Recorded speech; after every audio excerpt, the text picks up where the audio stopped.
Bonjour à tous, j'espère que vous allez bien. On se retrouve dans un nouvel épisode de podcast lecture et on va parler uniquement de livres lus. Il n'y aura pas de catégorie événements littéraires. Voilà, j'ai pas été à d'autres événements littéraires. Il y en a eu pas mal ces derniers temps, mais voilà, il y a aussi les vacances scolaires qui ralentissent un petit peu tout ça. Et puis, je n'ai pas de nouveautés dans ma palle, je n'ai pas fait d'achat et je n'ai pas reçu de livres. Alors, j'attends certains livres. Je sais pas ce qui se passe avec la poste. A priori, ils nous ont assuré qu'ils passaient bien tous les jours, mais il me manque énormément de choses. Alors, je sais pas où est-ce que ça va pas, mais bon, bref. Donc, pas de catégorie nouveauté dans la palle. Donc, ce sera uniquement un épisode de podcast, un peu comme cet été, où on parlera uniquement de livres lus. Et j'ai quatre livres à vous présenter, 4 poches. Voilà, donc ça c'est chouette aussi parce que y a plein de nouveautés qui arrivent et tout, mais ce sera un épisode spécial poche avec des sorties, alors pas récentes du tout, hein, c'est pas des livres qui viennent de sortir en poche. Celui-ci, si vous le reconnaissez, enfin si vous reconnaissez la collection, c'est une édition collector, mais d'un livre qui est sorti il y a un petit moment. Voilà. J'espère que ce programme vous plaît et je vous dévoile très vite les livres dont on va parler. Donc, les livres dont nous allons parler... Tadam! Voilà ce dont on va parler dans cet épisode. Alors, il va y avoir La lettre d'amour interdite de Lucinda Riley dans cette édition collector Charleston. Il y aura Un été pour tout changer, Aver Cottage de Lucy Daniels chez HarperCollins. Ce sont 2 livres que j'ai écoutés en audio. Nous aurons Le cheval à bascule d'Agatha Christie, qui est le livre que j'ai lu dans le cadre du Red Christie 2023. C'est plus Red Christie 2022, Red Christie 2023. Et puis, on terminera avec L'attaque du calcula Darjeeling d'Abir Mukherjee chez Folio Policier. Voilà, donc 2 livres audio qui ne sont pas de romans policiers, quoique. Et puis 2 romans policiers. Celui-ci, c'est un Tommy et tu penses Beresford, qui a été écrit très tardivement, on va dire. Et là, on part en Inde en 1919. Voilà, donc on va voyager. Écoutez, on va découvrir tout ça. Et on commence avec La lettre d'amour interdite de Lucinda Riley. Quand j'ai fait la vidéo sur ma palle, vous savez, cette vidéo où j'ai sorti tous les livres de ma palle et où je vous les ai présentés, vous avez été plusieurs à me dire « mais ce livre-là, il est vraiment bien ». Et ça m'a donné envie de le sortir rapidement. Donc voilà, je vous ai écouté. Mais en fait, je crois que c'est un peu le point commun entre ces 2 livres, ces 2 livres audio, ces 2 livres que vous m'avez conseillés et ça m'a donné envie de les écouter assez rapidement. Donc Lucinda Riley, alors je la connais par Les 7 sœurs et encore je ne suis pas à jour. Il me manque La sœur disparue à découvrir avant le dernier tome qui sortira bientôt chez Charleston. Je la connais aussi par les livres que j'ai lus en tant que lectrice Charleston. Et après, j'ai d'autres livres d'elle dans ma palle et je ne les avais pas encore découverts. Moi, je vous citerai pas tous les titres, mais je dois en avoir peut-être 3 autres dans ma palle. Donc c'est une autrice que j'aime bien, donc il faut y remédier, il faut que je lise davantage. Voilà. Alors avec ce livre-là, je ne savais pas du tout où j'allais, je n'avais absolument pas lu la 4e de couverture, ce qui est dommage parce que quand j'écoute un livre audio, ça me demande une certaine concentration. Souvent, j'écoute les livres audio quand je suis en voiture et c'est bien que je lise le résumé avant pour déjà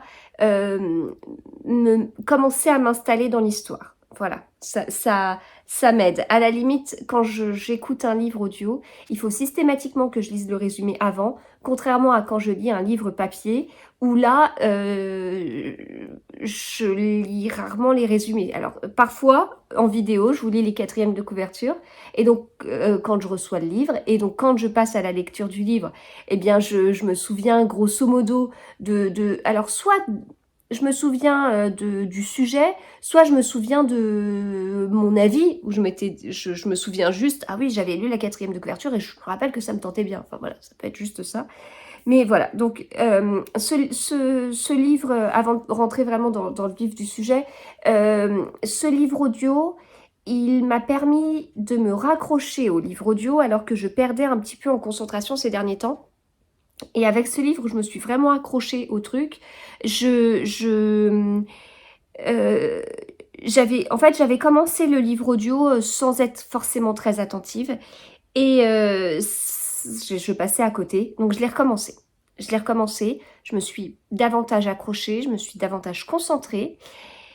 Et j'ai baissé la vitesse. J'écoutais mes livres audio en vitesse 1,4, 1,5. J'ai baissé la vitesse. J'ai mis une vitesse à 1 ou à 1,1 pour vraiment que je commence à lentement pour bien me concentrer et ne rien louper.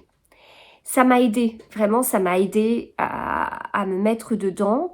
Et une fois que ça a été le cas, eh bien, j'ai pu accélérer davantage. J'ai commencé ce livre audio en étant en voiture et c'est pas forcément le moment où je suis la plus concentrée. Je peux avoir des petits décrochages quand je suis en voiture. Alors, c'est pas forcément gênant sur les livres audio que j'écoute parce que je suis pas dans des thrillers de folie avec des rythmes incroyables ou si je décroche une seconde, je perds un indice. Non, c'est quand même pas à ce point-là. Mais là, sur ce livre audio, je me suis aussi obligée à ne plus faire que du 100% voiture, ce que j'avais tendance à faire ces derniers temps. J'ai écouté aussi le livre audio quand je me maquillais, quand je faisais mes photos Instagram, quand j'ai fait des mugs, j'ai customisé des mugs avec lequel? Non, j'ai customisé des mugs avec le suivant. Je sais plus, mais bon, j'ai essayé de refaire ces activités qui me permettent d'être concentrée sur le livre audio et du coup où je suis bien accrochée à l'histoire et j'ai besoin de ces moments. Enfin voilà. Donc j'ai eu tout un travail sur l'écoute en fait, sur les moments d'écoute pour bien me raccrocher à l'histoire et pour ne plus avoir cette sensation de passer à côté de certains livres audio par la concentration.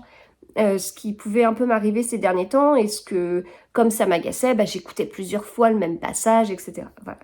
Donc je suis contente, ça m'a vraiment permis de me raccrocher au livre audio et j'ai vraiment énormément apprécié. D'ailleurs, je suis en train de dérouler l'histoire dans ma tête et je confirme que j'ai bien customisé des mugs en lisant un bout de l'histoire. Je me souviens très bien des passages en particulier. Donc voilà, je suis contente de ça et je voulais pas passer à côté de ce livre parce que voilà, vous avez vraiment été pas mal à m'en dire du bien. Donc je ne savais pas du tout de quoi ça parlait. Donc malgré tout ce que je vous dis, j'ai quand même pas lu le résumé avant, mais il y a un petit mot de l'autrice en fait, tout au début. Et du coup, c'est là que j'ai un peu découvert de quoi ça parlait. Donc c'est mis. J'ai commencé à écrire la lettre d'amour interdite en 1998, il y a exactement 20 ans. Après plusieurs romances à succès, je voulais imaginer un thriller ayant pour cadre une famille royale britannique fictive. Mais Lady Di venait de mourir et la cote de popularité de la monarchie était au plus bas. L'année 2000 marquait aussi le centenaire de la reine-mère dont les célébrations officielles devaient se tenir à l'échelle nationale juste après la parution de mon livre. Avec le recul, peut-être aurais-je dû accorder plus de poids à une critique qui suggérait qu'au palais Saint-James, on n'apprécierait pas le sujet du thriller.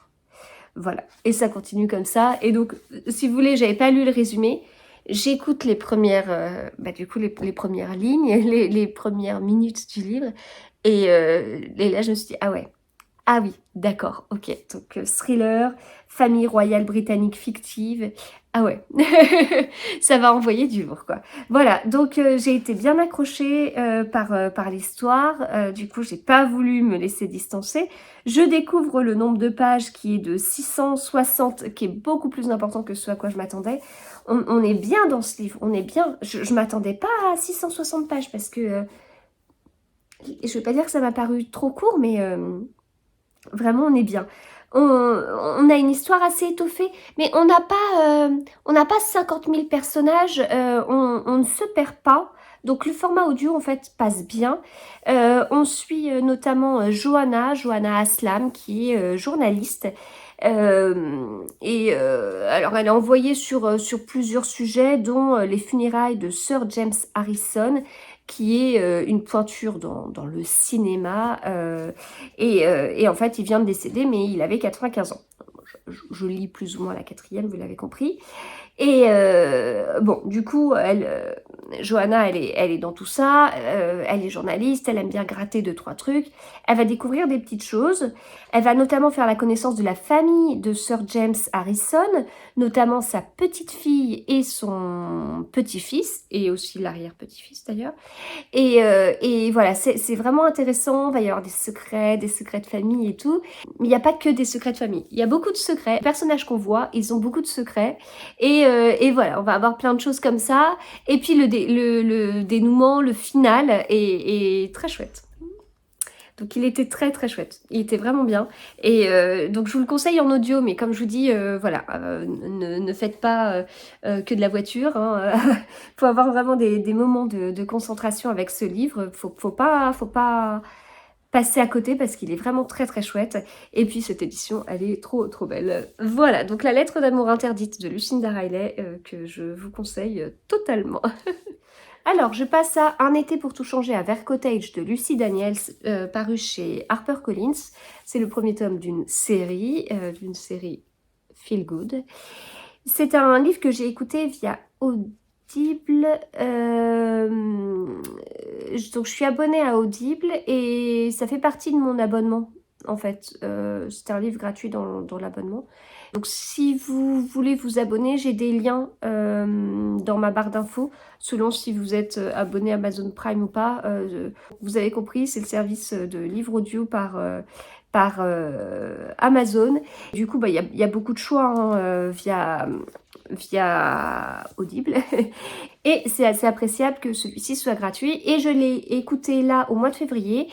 Parce que, d'ailleurs cette vidéo sortira peut-être pas au mois de février, je ne sais pas encore, mais je l'ai écouté au mois de février parce que dans le cadre de 12 mois, 12 livres que j'avais fait sur Instagram, là en fait vous avez été, je vous avais proposé ce petit challenge inspiré par d'autres personnes voilà, qui ont lancé cette idée qui est très très chouette. Et en fait le principe c'était que bien les 12 premiers qui me contactaient me proposaient un livre dans ma palle qui est accessible sur Babelio. Et du coup, je prenais ce livre et je le planifiais dans l'année. Donc c'est comme ça que j'ai lu le tome 5 de Loveday et Rider en janvier. Et donc là, pour février, c'est Un été pour tout changer à Vert Cottage. Je crois qu'en mars, c'est La part des anges de Bruno Combe. Voilà. Donc, j'ai sorti ce premier livre et ça tombe bien parce que j'ai 3 autres tomes dans ma palle. J'en avais tellement entendu parler que j'avais très très hâte de découvrir cette série. Et je n'avais rien lu de la série. Je n'avais rien lu, j'avais même pas lu la 4e de couverture. Donc j'ai tout découvert en écoutant le livre. Voilà. Ce qui est pas l'idéal pour un livre audio, je trouve. Donc, on suit Mandy Hope. Le livre commence assez fort. Là, j'ai commencé le livre en customisant des mugs pour ma boutique Etsy. Donc, je me souviens parfaitement de ce que je faisais. Ça commence très fort. En fait, Mandy Hope, elle est vétérinaire et elle retourne dans la ville de son enfance pour plusieurs raisons. Alors déjà, elle vient pour un mariage à la fois gai et triste pour certaines raisons. Et puis, elle va aider ses parents, mais elle fait sa vie avec Simon, son petit ami, et ils ont prévu d'ouvrir un cabinet. Mandy Hope étant vétérinaire, eh bien, elle peut exercer son métier dans plusieurs lieux et de plusieurs façons. Et avec Simon, ils ont fait un certain choix, où il a fait un certain choix pour eux deux. Voilà. On ouvre plus vite les yeux sur Simon que Mandy le fait. Et c'est là où c'est très agréable de la part de l'autrice qui va nous mettre certaines situations devant les yeux où on va se dire il est pas un peu particulier, Simon? Mais Mandy ne le voit pas, en fait. Enfin, c'est juste, ce sont des faits, hein. L'autrice nous dit pas, vous vous rendez compte comment il exagère, Simon? Non, non, non, c'est pas du tout ça. Mais elle nous met certaines situations comme ça, de façon très factuelle, sous les yeux. Et on comprend que ça va peut-être un peu coincer, quoi. On espère qu'à un moment donné, Mandy voit les choses comme nous. Et du coup, voilà, qu'elle se rende un peu compte de comment ça se passe. Donc j'ai passé un bon moment, effectivement, c'est plutôt léger, le format audio s'y prête totalement bien, c'est assez sympa. Alors, je n'ai pas pour ma part un énorme amour pour les animaux, j'ai pas d'animal de compagnie. Quand j'étais petite, on a eu des animaux de compagnie, on a eu des chiens, après, enfin avant même on a eu des cochons d'Inde, un lapin nain, voilà. Mais j'ai pas,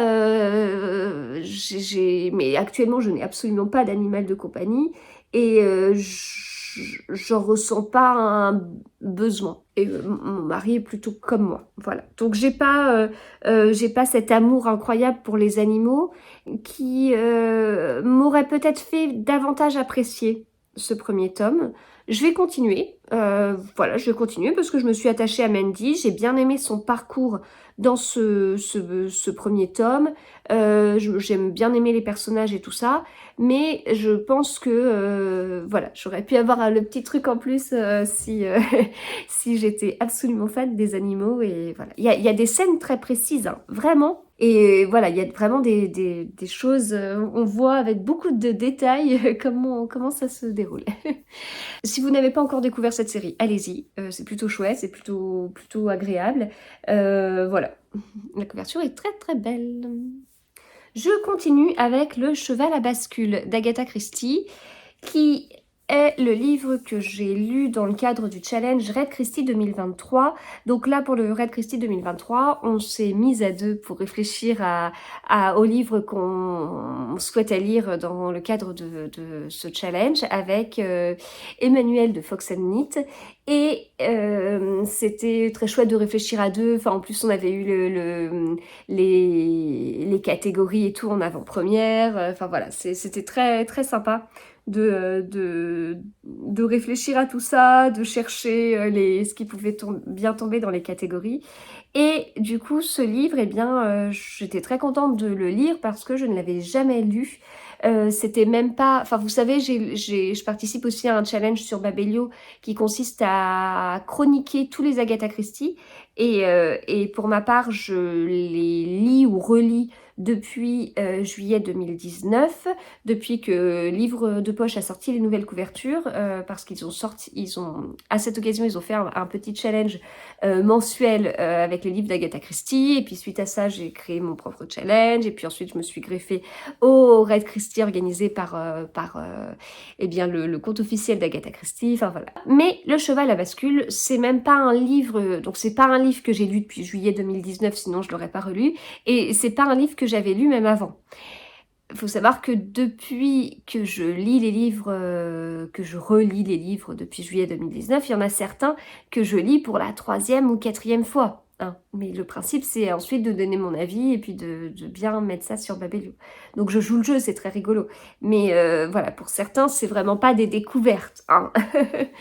Mais là, en l'occurrence, si c'était une découverte, c'est un livre qui met en scène Tommy et Tu penses Beresford, qui est un duo très sympathique.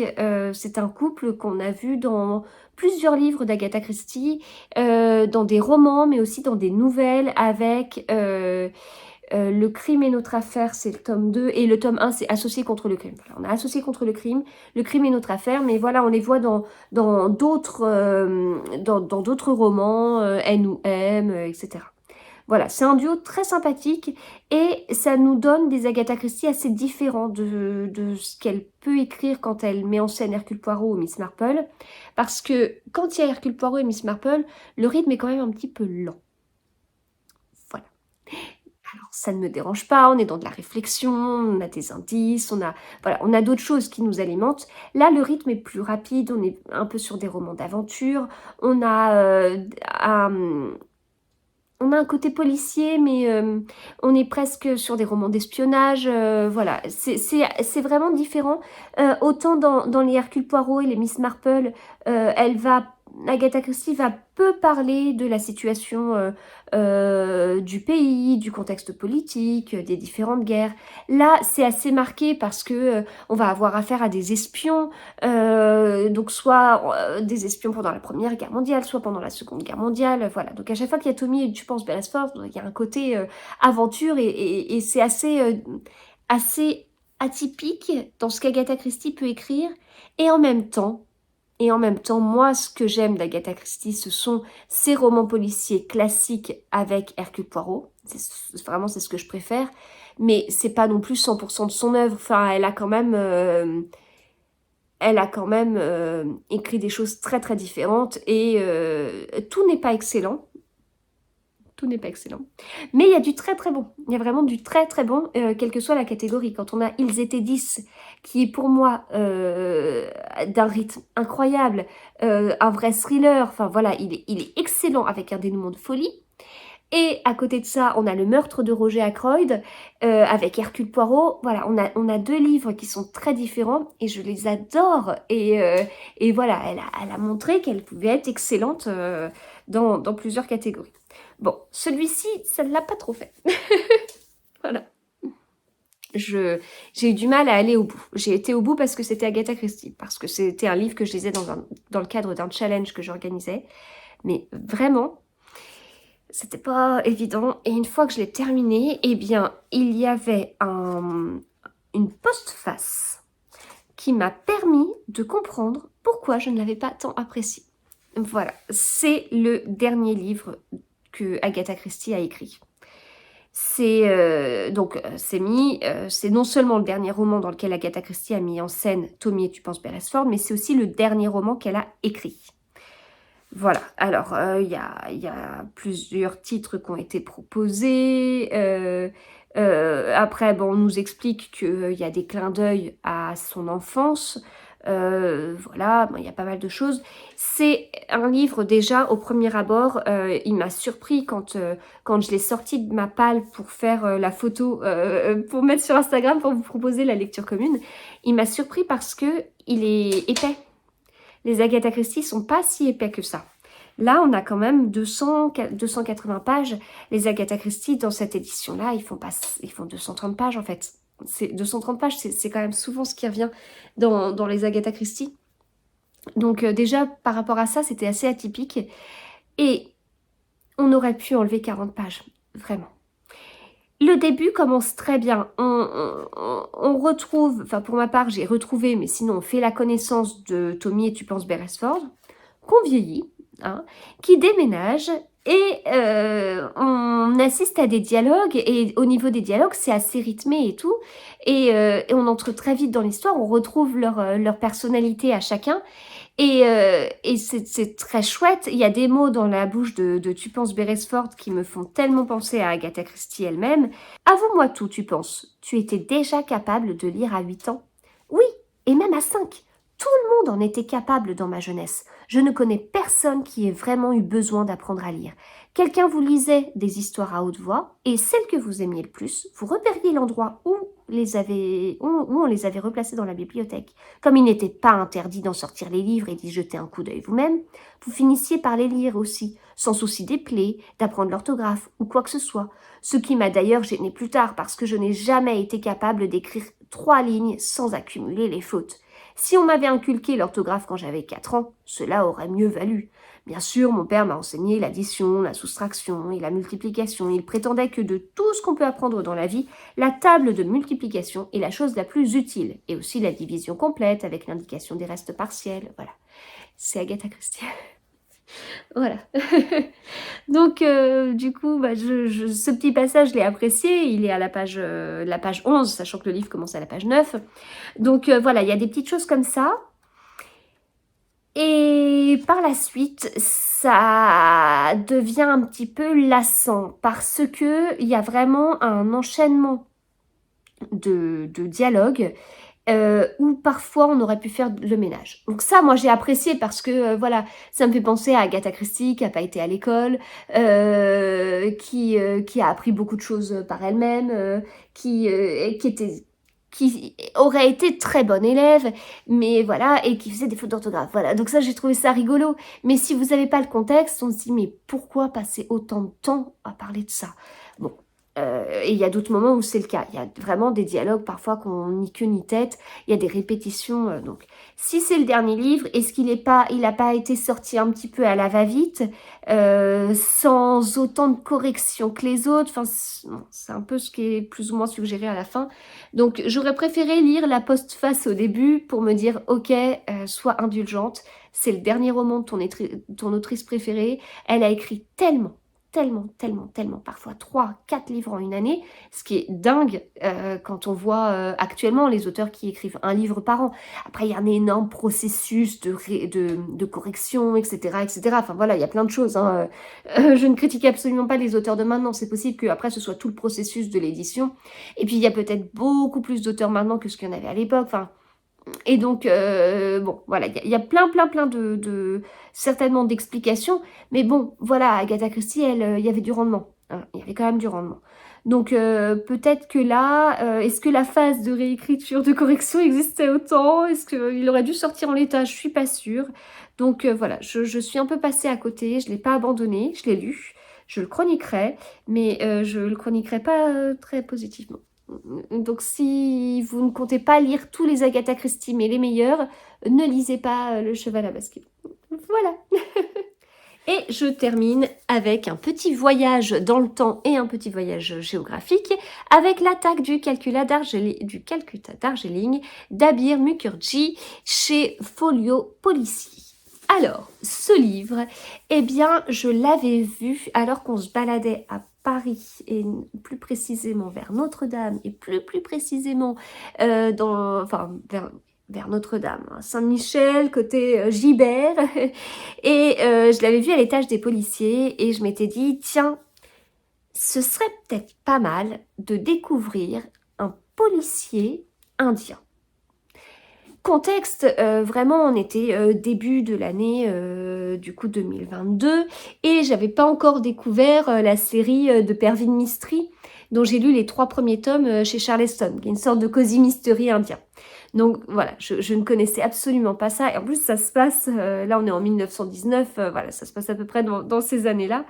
La fameuse série dont je vous parle. Mais voilà, là, à ce moment-là, début 2022, je connaissais pas. Donc, j'ai gardé ça dans un petit coin de ma tête. Et puis, au Quai du Polar, il y a 1 an, eh bien, l'auteur était là. Et ça a été l'occasion de lui acheter, de faire dédicacer ce livre. Voilà. Et donc voilà, ça m'a permis de le mettre dans ma palle et de le laisser poser. En regardant la liste des auteurs présents à la prochaine édition des Quais du Polar, je me suis rendu compte que cet auteur allait être présent. Et du coup, eh bien, c'était l'occasion de sortir ce livre de ma palle. Je l'avais pas vu tout de suite, l'auteur, parce que je pensais qu'il aurait été mis... En fait, ils sont classés par nationalité. Je pensais qu'il était indien. Et en fait, non, il est anglais. Et je l'avais pas vu tout de suite, du coup, c'est vraiment en déroulant tous les auteurs, je me dis, bah, si, en fait, c'est bon, il est bien là, je vais pouvoir sortir le livre de ma palle. Au début, comme je l'avais pas vu, j'étais un peu déçue parce que en préparant le salon, je m'étais dit, bah tiens, ce sera l'occasion de sortir ce livre. Si l'auteur est encore là, j'espérais bien qu'il serait présent. Et bon, comme j'étais passée à côté, j'étais un peu déçue, mais non, c'est bon, il était là. J'ai pu donc découvrir ce premier tome d'une série avec un enquêteur qui s'appelle Sam Wyndham. Alors, plusieurs choses. Donc, l'auteur, Abir Mukherjee, il a grandi en Écosse dans une famille d'immigrés indiens. Il a décidé de situer son premier roman à une période cruciale de l'histoire anglo-indienne, celle de l'entre-deux-guerres. Voilà. Et donc, on est sur le premier tome d'une série qui comptera 4 tomes. J'aime beaucoup les livres de chez Folio Policier, j'aime beaucoup ses couvertures. J'ai également les Jorn Lear Horst qui sont chez Folio Policier. J'aime beaucoup ces couvertures, j'aime beaucoup le papier. Ils sont très agréables à lire, je trouve. Voilà pour la petite parenthèse. Et la couverture, eh ben, en fait, je me rendais compte que j'avais en tête les couleurs de la couverture sans jamais vraiment l'avoir détaillée. Et c'est en le prenant pour le lire, en fait, je me suis vraiment posée pour détailler cette couverture, voir tout ce qui est indiqué. Et j'aime beaucoup. Voilà, donc ça, ce sont des parenthèses. On va entrer maintenant dans le vif du sujet. Alors, Inde, 1919, même si j'ai déjà lu la série des Pervin Mystery, je suis quand même pas du tout une spécialiste, je suis pas une spécialiste de l'Inde en général, c'est pas un pays que j'ai été visiter, c'est pas un pays que je souhaiterais visiter, je suis pas très voyage en fait, je peux voyager dans mon canapé avec mes lectures, mais je suis pas quelqu'un qui aime énormément voyager, déjà j'aime pas prendre l'avion, enfin... Voilà, donc, mais après, je suis ouverte à différentes choses et je trouve ça assez intéressant de pouvoir faire des découvertes. Voilà. Après, faut bien sûr relativiser. Par exemple, sur l'Islande, c'est pas parce que je lis tous les Ragnar Jonasson que je suis spécialiste de l'Islande. Non, déjà en lisant des Arnaldur Indridason, ça m'a permis d'avoir un autre regard sur l'Islande, plus noir. J'ai lu le premier tome d'Eva Egisdottir qui m'a apporté autre chose. Voilà, donc il faut pas non plus se contenter d'un livre pour se dire tiens c'est bon je connais le pays. Mais bon ça peut permettre d'ajouter des petites touches et des choses globalement assez intéressantes. Donc là, dans ce livre-là, on fait la connaissance de Sam Wyndham. Et en fait, Sam Wyndham, c'est un ancien inspecteur de Scotland Yard, traumatisé par la Grande Guerre. Il a vécu des choses pas faciles du tout. Et du coup, il va à Calcutta et il va intégrer la police impériale. Contexte très particulier. Alors, l'auteur nous prend pas totalement par la main en nous disant petite parenthèse historique, à cette période il se passe ça, ça, ça. Non, non, non. Il le romance, enfin il l'intègre bien dans ce roman. Donc on comprend le contexte, on comprend ce que les gens vivent selon leur couleur de peau. Et il y a des racismes à plusieurs niveaux en fait et c'est très bien intégré en fait dans l'histoire et c'est extrêmement intéressant et je trouve ça aussi très très chouette d'avoir comme ça un inspecteur qui vient en fait de Scotland Yard et qui débarque en Inde et on a Abir Mukherjee qui est un fils, il vient d'une famille d'immigrés indiens où le cheminement a été plutôt l'inverse. Et voilà, alors je sais pas, j'ai pas été me renseigner plus que ça sur la famille de l'auteur, mais voilà, je trouvais ça assez rigolo. Et en même temps, c'est des questions que j'aurais à lui poser, donc certainement enquête du polar. Est-ce que lui va régulièrement en Inde? Est-ce que du coup, il y a des choses qui ont pu le surprendre et qu'il a lui-même intégré dans dans son propre livre. Enfin, voilà, il y a plein de questions qui peuvent se poser, mais en tout cas, c'est assez intéressant et j'ai beaucoup appris. J'ai énormément apprécié que ce livre soit écrit à la première personne parce que, en partant en Inde, en partant en 1919, le contexte historique, politique, cette façon dont vivaient les gens, c'est déjà très, très fort, c'est déjà très complet. Il faut déjà se mettre, partir en Inde, faut remonter dans le temps et faut comprendre tout ce qui se passe en fait, qui est assez particulier. Et c'est déjà beaucoup, enfin, en tant que lecteur, c'est déjà un grand effort. Et le fait que ce soit écrit à la première personne, tout de suite, ça nous attrape en fait. Et ça, moi, ça m'a beaucoup aidé. Ça aurait été écrit à la troisième personne, un livre comme ça, je serais passée à côté, alors que là, j'ai beaucoup aimé.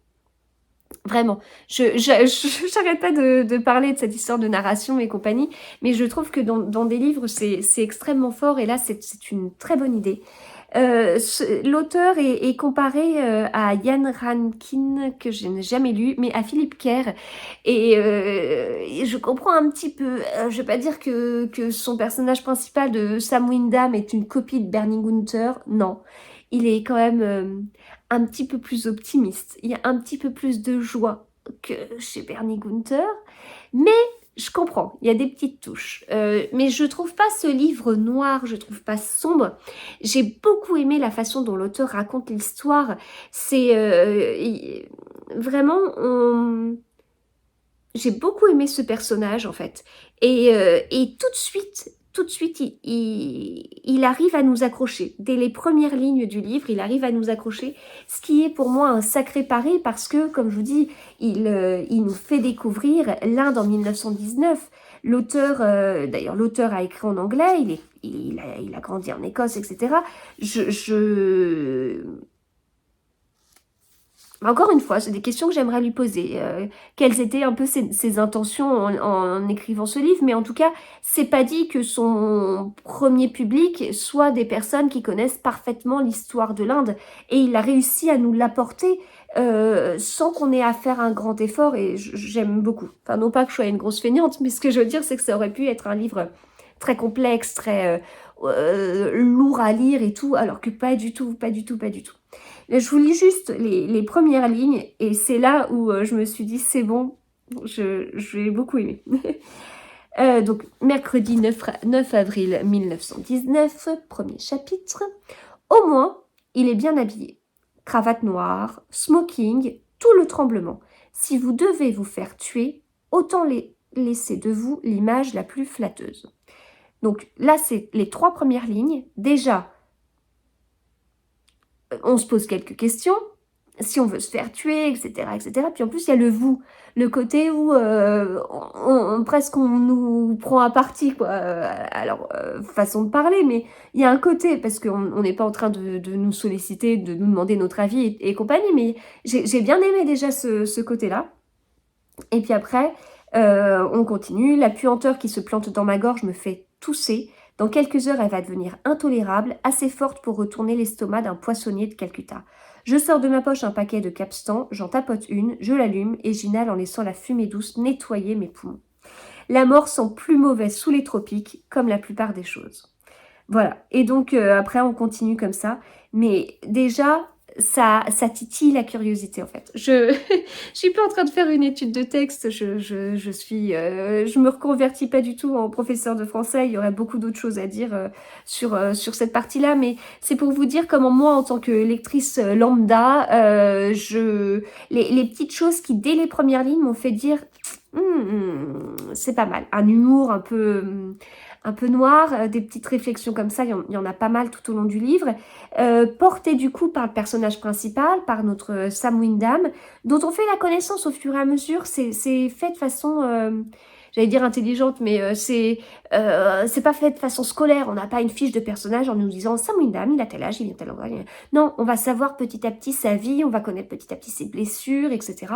Et donc c'est vraiment bien fait. Le livre, il est plutôt long, on est sur du 450 pages, mais il se lit bien, j'ai passé un bon moment, j'ai appris des choses, et vraiment, vraiment, la narration y est pour beaucoup, avec, comme je vous dis, ce côté très immersif de Sam qui raconte l'histoire, et puis son humour, quoi. Son humour qui, voilà, apporte une noirceur, hein. Une noirceur. C'est pas au point de Bernie Gunther, comme je vous dis, mais ça apporte une certaine noirceur. Voilà, donc bah écoutez, j'ai bien envie de lire la suite du coup. J'ai été conquise, c'est pas non plus un coup de cœur, j'ai pas non plus énormément adoré, mais j'ai vraiment bien aimé, j'ai passé un bon moment et ça aurait pu ne pas être gagné si vous voulez. Ce livre, comme je vous dis, il m'attirait, ça fait depuis 1 an que je l'ai vu en librairie et qu'il m'attire, mais je sais aussi que je sors de ma zone de confort et sortir de sa zone de confort, c'est toujours un petit risque. Mais ça peut également être hyper enrichissant. Et là, je suis vraiment pas déçue. C'est vraiment bien écrit. C'est bien écrit. C'est une histoire qui est bien racontée. Donc, j'ai bien accroché. Voilà, donc je vous le conseille si vous ne l'avez pas encore découvert. Voilà, et bien écoutez, je vais m'arrêter là. J'espère que cet épisode spécial poche vous aura plu. Si vous avez lu l'un de ces livres, n'hésitez pas à me dire ce que vous en avez pensé. Je pense que... allez, dans tous ces livres-là, c'est quoi le livre que vous avez certainement le plus lu? Celui-ci peut-être? celui-là. Je miserai pas sur celui-ci. Pas non plus sur celui-ci parce que c'est un Agatha Christie assez récent. Donc je ne sais pas. Dites-moi. Voilà. Eh bien, écoutez, on se retrouve très vite. Il y aura peut-être, on partira peut-être à l'opposé. C'est-à-dire que là, on a fait un épisode poche avec des sorties pas récentes. On partira peut-être sur des épisodes grand format avec des sorties récentes. On va voir. Hein. Allez, très bonne lecture et à bientôt.